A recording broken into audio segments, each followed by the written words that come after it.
My name is Rebecca Mills, and 2 years ago on May 27th, I was saved.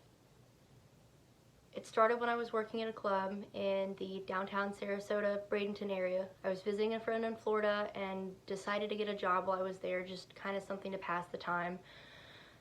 I didn't really know what I was getting into. I was young, I was confused, I was between, realizing my whole life was ahead of me and second guessing everything that I had already done.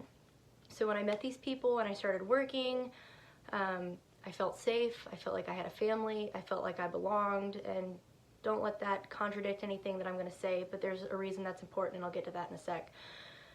So I'm working in this club and I'm getting ready, and this group of women comes in and they're happy and they're cheery, and I'm like, all right, something's going on, go about business as usual. And that's when I met Monica Thatcher and Somalia also Brooks. They came in and those were the two that really talked to me the most. So I'm getting ready and they're handing out these little makeup bags, and in these, and I still have it, were prayer cloths and all kinds of makeup, but this is the one thing that I can truly say, it says believe on it. This is the one thing that I hold near and dear to my heart and I use all the time. But anyway, I'm getting ready and they're going around, and you can tell that they're, what everybody kind of calls the Jesus people. And all I could think was, all right, here we go. And in that instant, I kind of looked around. I started to get heavy. The room started to get really warm. And everything hit me. And I went, and I turned to Monica, and I said, I think you're here for me. And she said, what do you mean? And I was like, he's talking to me. You're here for me. And her and Somalia came over, and they hugged me, and we prayed. She says, have you given your life to God? And I said, I have not. I said, and honestly, I'm in the worst place ever right now, and I'm right where I need to be, and you found me. And she hugged me, and we prayed, and I got hot, and I cried the whole time, makeup just running down my face. And she gave me the gift of tongues, Somalia did, and everything just in that instant changed. And I said, I've never been baptized.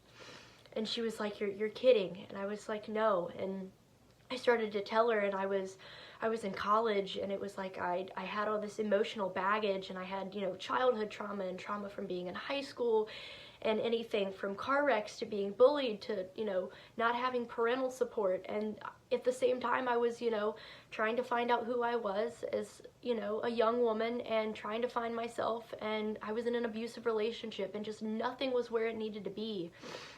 And I realized that this was my chance to change. So I ended up staying in Florida for a little bit longer. I met her at a church, and then we went straight to a friend of hers, and they baptized me in a pool, and everything changed. And in the 2 years that I've given my life to God, I haven't been perfect. I haven't always gone to church, but I always pick up my Bible. I've got, my prayer cloth. I pray frequently. I pray in tongues. God has given me so many gifts and so many blessings and so many opportunities, and every time I turn around, I know that it's Him, and I can look up and I can be thankful. And when I get nervous or when I get scared or when I doubt myself, I know that He's there. The plane ride back to Ohio, everything was packed, and they actually had to, from what I heard, rearrange some of the seats on the plane. But the seat next to mine was open, and I slept, and all I could think was, Jesus rode home with me that day, and He's never left, and He's held my hand every day for 2 years and helped me through every struggle. I'm about to graduate college. I'm blessed with my own business. I'm going to have a degree. Who knows what lies ahead, but I know He's always there, and I know He sets things up for me.